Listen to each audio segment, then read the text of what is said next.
Hey guys, welcome back to today's video. Today we're going to be going through the new generic ballot polls that show the Democrats down from where they were at the beginning of the summer and discuss why that might be. So on your screen right now is the 538 generic ballot poll, just pretty much the average based off of adjusted numbers, because 538 does not necessarily trust the exact poll numbers compared to Real Clear Politics, which just publishes them as it is. So right now, the Democrats are leading by 5.8, which isn't too bad, to be completely honest with you. However, when it comes down to the Real Clear Politics average, it looks a whole lot worse from before.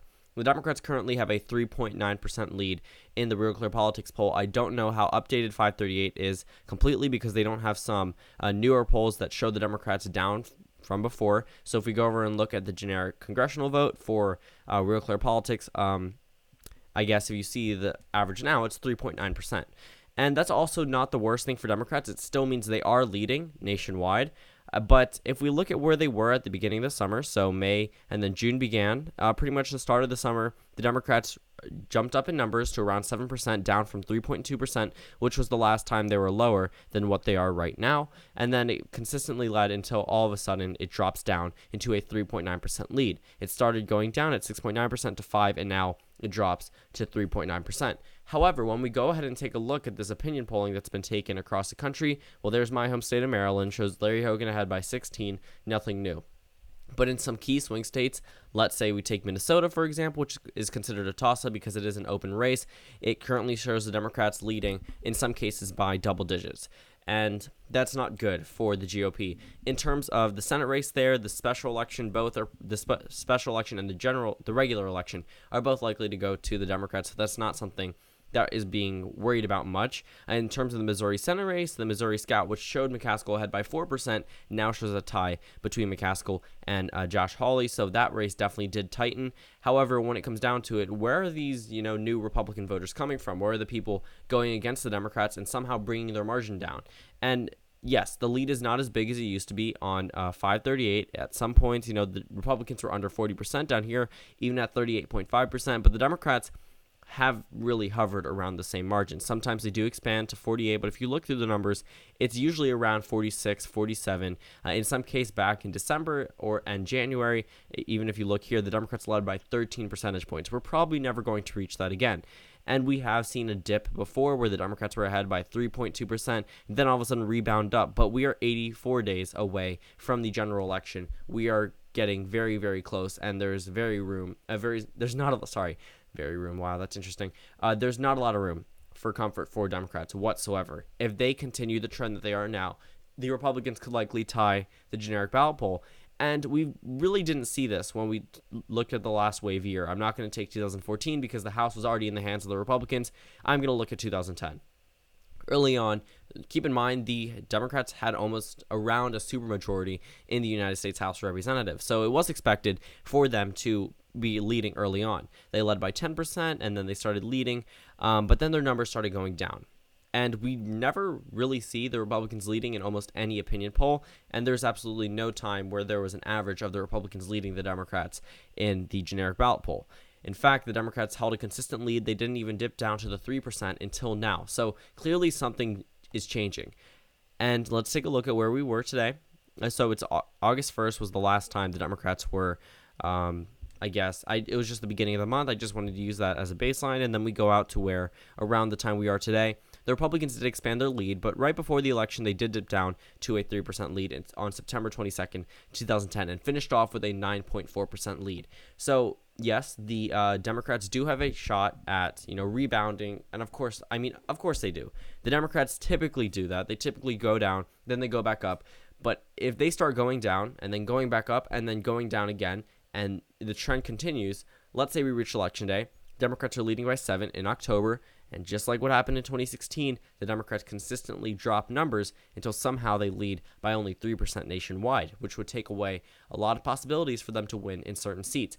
However, when we look at the Senate ratings, the generic ballot doesn't really make an impact on a number of these states. Indiana, Missouri, North Dakota, and West Virginia are not like the country. These are Republican states. These incumbents will have to win with Republican votes, and that's really what they're starting to do. House races are not the same as Senate races, so there's not really that big of an impact when we look at some of these Democratic held seats. In Tennessee, that's a state where the Democrat, Phil Bredesen, will have to win over Republican voters. However, in Arizona and Nevada, These are the states, and Florida up for the Democrats.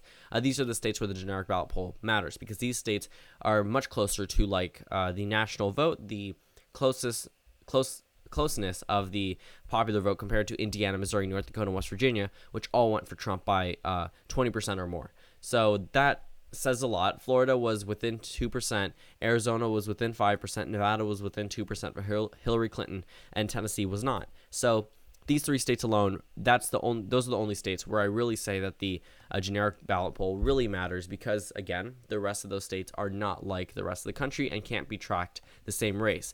Of course, the House races are going to be similar to the generic ballot poll. If people in areas like Minnesota or California say they are voting for the Democrats, they're voting for the Democrats. And usually these polls aren't just polling one area. They're not taking a small pocket of California and saying, are you voting Democratic or Republican? Obviously, that would skew in the favor of the Democrats, depending on where you are, but that's not what they do. They go to each state, or they go to, this national, bank of people, and they ask them, and sometimes it's the same people, and sometimes it's not, but what every poll has been consistent about is that the Democrats will likely win the popular vote, as they almost did in 2016 in the House of Representatives elections. So clearly, the Democrats are at an advantage in terms of the popular vote. However, when it comes down to a number of these toss-up races, it really matters as to whether or not they're getting their voters out. Well, if we go ahead and take a look at the competitive races according to the Cook Political Report, keep in mind the Democrats need 23 seats, 22 if they win the Ohio special election, but I already called that one for Troy Balderson, but still, recount possibly occurring, more votes to be counted. We'll get there when we get there, but in the likely Democratic column, we have 3 Republican seats. So that gives 3 to the Democrats. They now only need 20 seats to gain back the majority. Over in the lean Democratic column, we have 7 Republican seats. So the Democrats only need 13 seats, and we only need to find 13 seats to put in the Democratic column, which isn't too hard. So the Democrats still are at an advantage. They still have a great possibility of winning back the House of Representatives. However, these opinion polling numbers aren't too good, because a number of these races could go to the Democrats. But if the Democrats aren't doing well in some other areas, they might not be doing well in these. Over in Kentucky 6, that's one I actually wanted to talk about, because that one was rated, safe Republican before. Now with a very good Democratic nominee, in my opinion, it is now a Republican toss-up race. But still, a whole number of Republican races that are in the toss-up column, and then only 2 from the Democrats. And we're starting to see what we saw in 2010. But if the Democrats can't maintain that, then what is it good for? They can't take back the majority if they keep going down in these polling numbers. And if there ever comes a point where the Republicans lead over the Democrats in terms of the generic ballot, it's completely done for the Democrats, because they would need a lot of time to rebound from the Republicans leading. And we are getting very, very close to this election. It's getting very hard for the Democrats to change the national narrative. And considering that many Republican and sometimes Democratic voters do not focus on the mainstream media, it's going to be very hard for them to get their platform out. However, I'm not saying the Democrats can't do it, but right now they are not doing as well as they could be. And it could be from a number of factors. I wouldn't say it's the president's approval rating, mainly because if we go ahead and take a look at it, since the beginning of the summer, it's hovered around that 43% mark.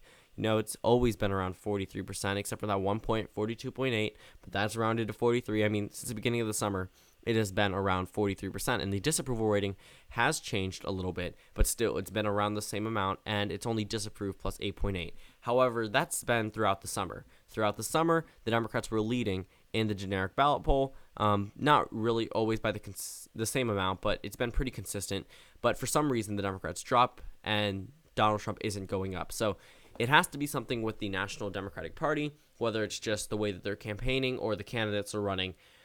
Something is changing nationwide, and the Democrats are going to have to find a way to turn it back into a wave year. Otherwise, this could end up being a ripple or just a tie in the House of Representatives, which is not something that the Democrats want, because if they have 218 to 217, that's not going to look good for them. 218 to 216, that won't look good for them, because they've been building this up into something that could be, a wave. Looking at all these lean Republican races, these Republican toss-up races, and these lean Democratic races, and the Democratic toss-up races, it's very possible for the Democrats to take more than the 23 seats that they need, but also never underestimate the power of a political party, to not do as well as they should. In 2010, the Republicans did amazing. In 2014, as well. But in 2012, the Democrats were able to gain their voters back. And even though this is not a presidential election year, Donald Trump could do something new for the GOP that we haven't seen in a long time. That's going to be a discussion for another video. But overall, Democrats are down right now. But just, I guess I can't really summarize it all in like 2 seconds or whatever. But still, just keep a look at these polling numbers, keep a look at these competitive races, and see how they change based off how the, I guess, the national voter, whatever, that standard model that they have views the Democratic and Republican parties to see how these races could change in the favor of either political party. So thank you guys for watching this video. Comment down suggestions below, and I'll see you all tomorrow.